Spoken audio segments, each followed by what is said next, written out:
দেখো একবার বাইরেটা কেমন সাদা হয়ে আছে, চারিদিক কুয়াশায় ভরে আছে। বেলা কিন্তু এখন 11টা বাজছে।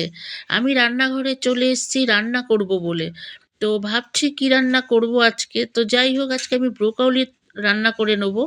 তো ব্রোকলি একটা রাখা ছিল বেশ কিছুদিন ধরে, তো এটা একটুখানি শুকিয়ে গেছে, আর একটা ফ্রেশ আছে। এই দুটো মিলিয়ে একসাথে আমি তরকারি করে নেব। তো এখানে আগে ব্রোকলিগুলোর ডাঁটাগুলোকে আমি কেটে বাদ দিয়ে দিচ্ছি। এতে ডাঁটাগুলো খুব থাকে। আর ব্রোকলির গোড়ার দিকের যে ডাঁটাটা হয় মোটা দেখে, সেটা কিন্তু ছুলে টুকরো টুকরো করে দিলে তরকারিতে কিন্তু ভালো হয়। ফেলার থেকে টুকরো করে দিলেই কিন্তু ভালো। তো আমি সেটাও টুকরো টুকরো করে দিয়ে দিই। আর আমি একটু আলুও এতে দিয়ে দেবো। তো ব্রোকলিগুলো আমি টুকরো টুকরো করে দিয়ে দিলাম। তারপরে আমি আলু ছুলে নেবো, আলু ছুলে কেটে নেবো। তো আর এতে এই তরকারি করতে কোনো ঝামেলা নাই, একদম সহজ রান্না।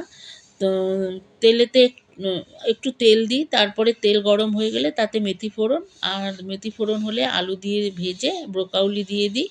তারপর তাতে টমেটো দিই, একটু রসুন থেঁতো দিই, আর মশলা দিয়ে দিই ধনে, জিরে দিই না, ধনে, লঙ্কার গুঁড়ো আর হলুদের গুঁড়ো। এগুলো দিয়ে নাড়াচাড়া নাড়াচাড়া করলে তরকারি হয়ে যায়। তো যাই হোক, এখানে এই যে আমি ডাঁটাটাও দিয়ে দিচ্ছি কেটে কেটে, আর আলুও দিয়ে দিলাম কেটে। আলুটাকে ছুলে নিয়ে আলুও কেটে দিয়ে দিলাম। আর তারপরে আগে এগুলো সব পরিষ্কার করে নেব, অনেক অপরিষ্কার হয়ে গেছে। তো এখানে এই প্যাকেটটা, কাগজের প্যাকেটটা খুব উপকারী। এগুলো ইনস্টামার্ট, বিগ বাস্কেট, ব্লিঙ্কিট এগুলোর থেকে জিনিস কেনার সময় আসে। তো নোংরা ফেলার জন্য কিন্তু বেশ উপকারী। আর এখানে এই যে তরকারি পাতি কাটা হয়ে গেল, আলুটাও আমি কেটে এবারে রেখে দিলাম। আর ওদিকে কড়াইতে তেল বসিয়ে দিয়েছি। আর এখানে আমি বকচই শাককে কেটে ঠিক করে নিচ্ছি, বয়েল করে নেবো বলে। আর এই শাকের কাটতে কোনো অসুবিধে নেই, টুকরো টুকরো করে দিলেই হয়ে যায়। আর এদিকে তেলেতে আমি দিয়ে দিলাম মেথি ফোড়ন। মেথিটা একটুখানি ব্রাউন হলে তাতে আমি দিয়ে দেবো আলু। তো মেথি ব্রাউন হতে হতে এদিকে শাকটাকেও আমি একটু ঠিকঠাক করে নিচ্ছি।